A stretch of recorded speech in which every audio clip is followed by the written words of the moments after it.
भी रह जाता है जो आपका आवाज बुलंद नहीं हो पाता है। हमारा कमी है कि मेरे साथ जो भी लोग हैं वो गांव के अंतिम वर्ग के लोग हैं, दिल से लालू प्रसाद जी के भक्त है। अशिक्षित होने के कारण कहीं न कहीं उनकी जुबान नहीं खुलती है, जिसके कारण हम लोग उन लोगों से ग्रसित हो जाते हैं। लालू प्रसाद जी सामाजिक न्याय के प्रतीक है। अब उनके जो लड़के हैं तेजस्वी प्रसाद जी, वो भावी बिहार नहीं हिंदुस्तान के जाने माने युवा में से एक गिने जाते हैं। नमस्ते नमस्कार, मेरा नाम मधुसूदन यादव है और आप देख रहे हैं द ग्रामीण प्रेस। अभी जो चुनाव का माहौल है और आगामी चुनाव जो होने वाला है लोकसभा का चुनाव, उसमें जो मधुबनी लोकसभा के हम लोग विशेष जो यहाँ का कवर करते हैं विशेषकर, और आज मेरे साथ उपस्थित है जाले विधानसभा से पूर्व विधायक भी रह चुके हैं और साथ साथ राजद के राष्ट्रीय जनता दल के एक्टिव कार्यकर्ता के तौर से माने जाते हैं श्री राम निवास जी, और इनसे हम जानेंगे कि आखिर इनकी पार्टी का क्या कार्यशैली है और किस स्तर से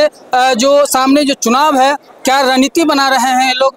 जो जब विपक्ष मजबूत है तो इस स्थिति में क्या इन लोगों का रणनीति है, आज हम जानेंगे। सबसे पहले स्वागत है आपका ग्रामीण प्रेस पर। चलिए, आपको भी ग्रामीण चैनल की ओर से अपना समय निकाल के आने के लिए धन्यवाद। अच्छा, वहाँ से हम एक बात जानना चाहते हैं कि ये मधुबनी लोकसभा में आपने हर जगह कहीं ना कहीं चुनाव के लेकर के कैंपेन किए हैं, ये मधुबनी लोकसभा को सबसे ज्यादा जरूरत किस चीज का? मधुबनी लोकसभा को सबसे ज्यादा जरूरत है एम्स का। पढ़ने लिखने के लिए जो विद्यालय है उसकी जरूरत है। तीसरी, बेरोजगारों के लिए जो रोजगार जो हमारे छिन गए हैं, जैसे हमारे कई शुगर मिल था वो बंद हो गया है, उस सब को चालू करने की जरूरत, और छोटे छोटे कुटीर उद्योग लगाने की जरूरत है कि यहाँ के जो नौजवान बेरोजगार है वो हमारे मधुबनी से, मिथिलांचल से जो अन्य राज्यों में पलायन करते हैं वो नहीं करे।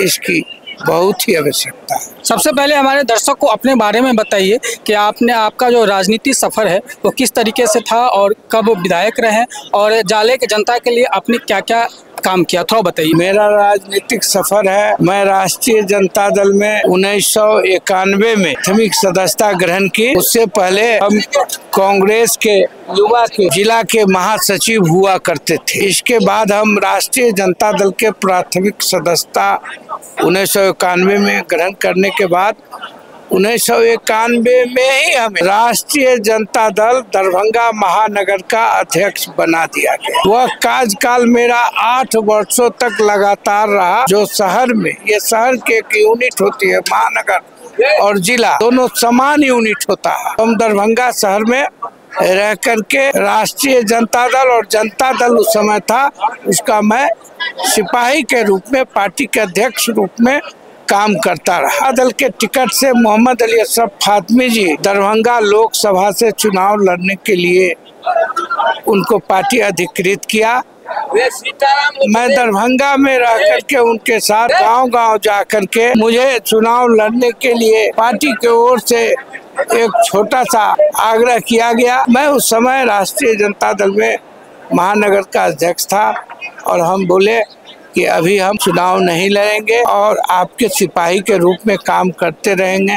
मैंने खुद ही नकार दिया। 2000 में मुझे आदरणीय लालू प्रसाद यादव जी और मौलाना मुजाहिदुल इस्लाम जी, जो आज झाले की धरती पर नहीं है, और हमारे नेता फातमी साहब, तीनों लोगों ने मिलकर के हमको राष्ट्रीय जनता दल का सिंबल दिया और सन 2000 में प्रथम बार हम चुनाव लड़े और लड़ करके यहाँ दूसरे स्थान पर पार्टी रही। 2005 में आदरणीय लालू प्रसाद यादव जी ने फिर मुझे यह मौका दिया कि तुम राष्ट्रीय जनता दल के सिपाही के रूप में चुनाव में तुमको अधिकृत करते हैं, प्रत्याशी बनाते हैं और तुम जाओ और जाले में जो मेरा पैगाम है गरीबों तक पहुँचाओ और पहुँचा करके तुम चुनाव लड़ो और यह सीट जीत के जनता के आशीर्वाद से तुम आओ कि जिससे जाले के जनताओं को आशा और आकांक्षा को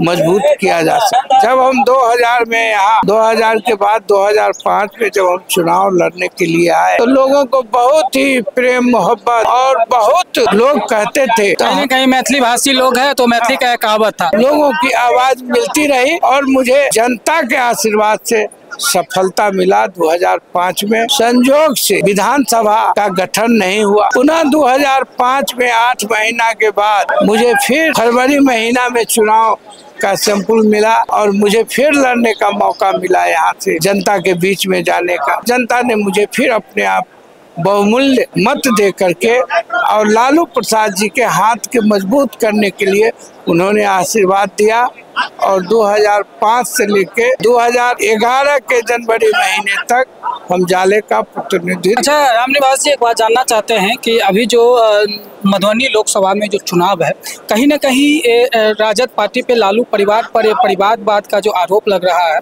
और आरोप लगता आ रहा है मीडिया रिपोर्ट में, तो क्या लगता है ये मधुबनी लोकसभा भी तो कहीं न कहीं परिवारवाद से ही ग्रसित है, इस पर क्या कहना चाहेंगे? मधुबनी लोकसभा ही नहीं, जो एनडीए गठबंधन है, जिसके पार्टनर रामविलास पासवान जी के सुपुत्र चिराग पासवान जी रामविलास जी के नाम से जो पार्टी चला रहे हैं, वो पूरे परिवार में ही अपने सारे प्रतिनिधित्व को रखते हैं। इसके साथ साथ इनके साथ माझी है, वो अपने बेटे के लिए और अपने लिए इससे ऊपर नहीं निकल करके आए हैं। दरभंगा संसदीय क्षेत्र में आदरणीय हुकुमदेव बाबू अपने परिवार के अलावे, अपने बेटे के अलावे अब अपने पोते के लिए सोच रहे हैं। तो हम किसको कहें? हम तो देखते हैं कि तो ऐसा क्यों होता है कि मतलब पक्ष पर आप लोगों का आवाज बुलंद नहीं हो पाता है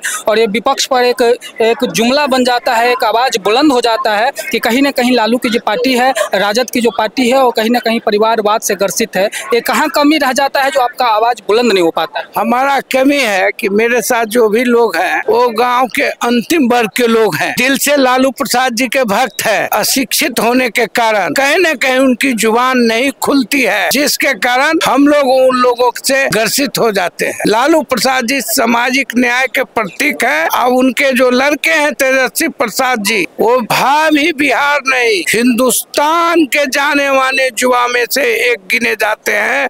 वो अपने कर्म के बदौलत, न कि अपने पिता के बदौलत, उनका कर्म ही ऐसा हुआ है। आपने भी विगत देखा है 17 महीने के सरकार में उन्होंने जो कर दिखाया है अपने कार्यकाल में, वो हिंदुस्तान में एक मिसाल के रूप में गिना जाता है। 4.5-5 लाख लोगों को उन्होंने बेरोजगारों को रोजगार दिया और जो उनको महकमा था उसमें निश्चित रूप से कर्मठता से हॉस्पिटल में, शिक्षा विभाग में, सभी जगह जो राष्ट्रीय जनता दल के जो विभाग मिले थे उसमें भारी पैमाने में बहाली निकाल करके लोगों को बहाली करवाए और जितना वक्त मिला उसमें गरीबों का सेवा करने के अलावा उनका कोई काम नहीं रहा। अच्छा रामनिवास जी, एक बात और जानना चाहेंगे कि आपने कहीं ना कहीं चुनाव को लेकर के कैंपेन कर रहे हैं, चुनाव को लेकर के आपको तो बहुत तरीके का आइडिया होगा और बहुत तरीके की जानकारी होगी और आप पुराने मजे हुए खिलाड़ी हैं, राजनीति में कहा जा सकता है कि जिनका अरसे से एक सफर रहा है। तो क्या लगता है इस बार मधुबनी लोकसभा में इस बार लोकसभा में आप कितने सीट का अनुमान लगा रहे हैं और आपकी पार्टी, आपकी जो गठबंधन है, वो कितना सीट अर्जित करने जा रही है? लोग तो 40 के 40 जीतने की उम्मीद रखते हैं। मधुबनी लोकसभा में दलित, पिछड़ा, अति पिछड़ा समाज का जो रुझान है, जो सेकुलर माइंडेड लोगों का रुझान है, उससे हमको यह लगता है कि एक ऐतिहासिक फैसला लेगा और बिहार में मधुबनी सीट से मार्जिन से, अच्छे संख्या के मार्जिन से जीत हासिल मधुबनी के जनता के बल पर कराने का काम करेगा। पक्ष ने वादा किया था कि हम श्री राम मंदिर बनाएंगे, वो श्री राम मंदिर सब लोगों के सामने में बना करके दिखाया, तो क्या लगता है वो श्री राम मंदिर क्या आपके चुनाव प्रचार पर या चुनाव पर असर डालती है या कहाँ क्या लग रहा है? हमको कोई ऐसा नहीं लग रहा। हर लोग, हम भी राम के पुजारी हैं, लेकिन राम को घसीटना ये चुनाव में हम कहीं न कहीं अपने धर्म का अपना अपमान समझते हैं। हम लोग जब चुनाव जीत के जाते हैं तो हम लोग एक कसम खाते हैं हाउस के अंदर कि मैं किसी भी धर्म के राजनीति में नहीं लाने का काम करेंगे।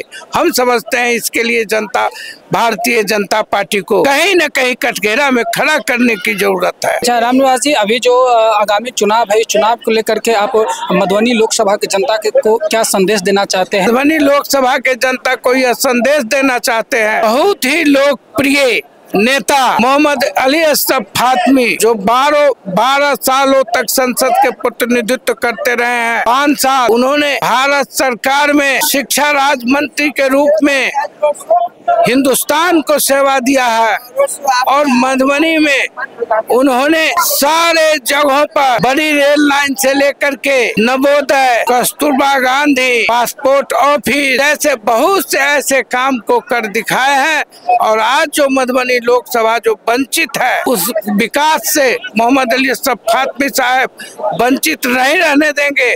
और जो प्रताड़ित किया जा रहा है, जो गरीब गुरबे का, उससे प्रशासन को निश्चित रूप से एक संदेश देने का काम करेंगे कि गरीबों को, सैकड़ों लोगों को कभी प्रताड़ित करने का काम नहीं करे।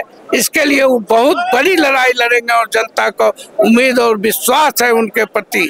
इसलिए हम लोग उनको, अपने नेता मोहम्मद अली अशरफ फातमी जी को हाथ को मजबूत करके और मधुबनी के धरती को पर एक विकास का नया अंजाम उतारना चाह रहे हैं। बहुत बहुत धन्यवाद ग्रामीण प्रेस को समय देने के लिए। चलिए, आपको भी बहुत धन्यवाद। अभी मेरे साथ राम निवास जी थे और जो पूर्व विधायक भी रह चुके हैं, और इन्होंने मधुबनी लोकसभा को लेकर के, चुनाव को लेकर के अपना वक्तव्य रखे। तब तक आप देखते रहिए ग्रामीण प्रेस। मैं हूं आपके साथ मिस्टर मधुसूदन यादव। जय हिंद।